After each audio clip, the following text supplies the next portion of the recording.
اعوذ باللہ من الشیطان الرجیم بسم اللہ الرحمن الرحیم۔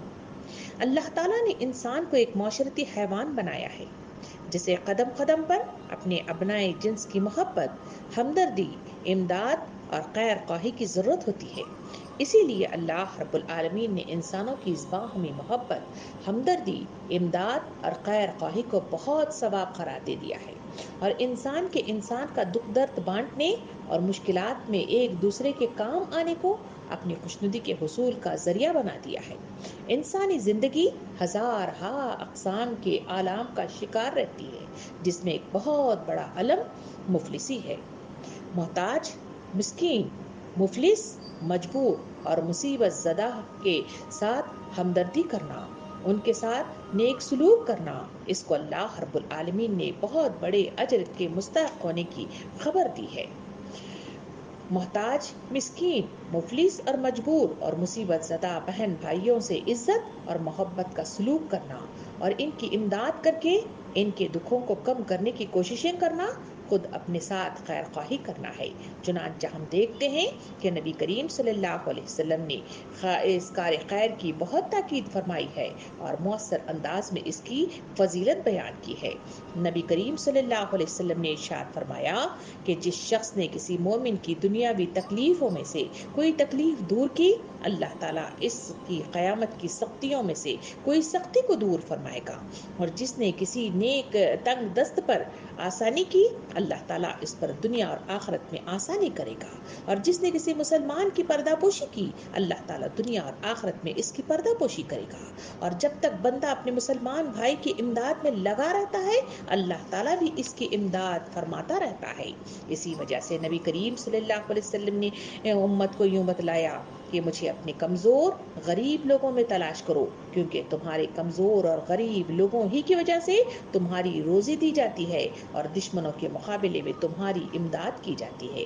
نبی صلی اللہ علیہ وسلم کے زمانے میں حضرت جعفر بن ابی طالب رضی اللہ عنہ کے سلسلے میں آتا ہے کہ وہ مسکینوں سے محبت کے رکھتے تھے، ان کے پاس بیٹھتے تھے، ان سے باتیں کرتے تھے، اور مساکین ان سے باتیں کیا کرتے تھے۔ اسی وجہ سے ان کی صفت نبی کریم صلی اللہ علیہ وسلم نے ابو المساکین رکھی تھی۔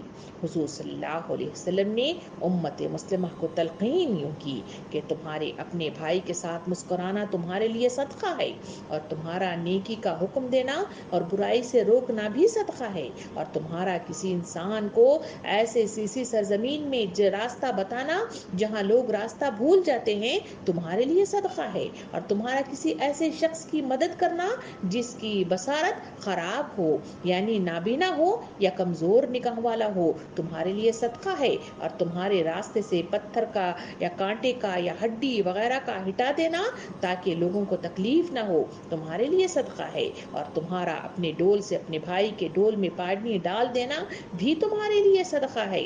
اسی وجہ سے نبی کریم صلی اللہ علیہ وسلم ایک بار صحابہ کرام سے مخاطب ہو کے پوچھا تھا، آج تم میں سے کون روزے دار ہے؟ حضرت ابو بکر صدیق رضی اللہ عنہ نے برجستہ کہا کہ میں۔ پھر آپ نے پوچھا کہ آج تم میں سے کون جنازے کے ساتھ گیا تھا؟ حضرت ابو بکر صدیق رضی اللہ عنہ نے عرض کیا کہ میں گیا تھا۔ آپ نے فرمایا کہ آج تم میں سے کس نے کسی مسکین کو کھانا کھلایا؟ حضرت ابو بکر صدیق رضی اللہ عنہ نے کہا کہ میں نے کھلایا ہے۔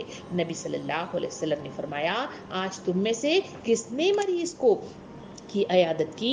حضرت ابو بکر صدیق رضی اللہ عنہ نے عرض کیا میں نے کی۔ اس پر حضور صلی اللہ علیہ وسلم نے ارشاد فرمایا کہ جس شخص میں تمام باتیں جمع ہوں گی وہ جنت میں جائے گا۔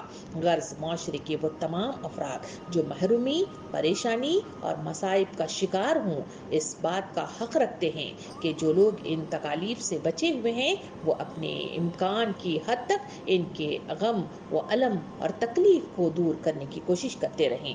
ایسا کر کے وہ محروم اور مصیبت زدہ لوگوں کی تو صرف دنیاوی تکالیف ہی دور کریں گے، مگر اپنے آپ کو انشاءاللہ دنیاوی اور اخروی دونوں تکالیف سے بچا لیں گے۔ اللہ رب العالمین ہم تمام کو حقوق کی ادائیگی میں صحیح سمجھ عطا فرمائے، صحیح شعور عطا فرمائے، اور صحیح رخ کے ساتھ سوچنے اور عمل کرنے کی ہمیں توفیق عطا فرمائے۔ آمین۔ جزاکم اللہ خیر۔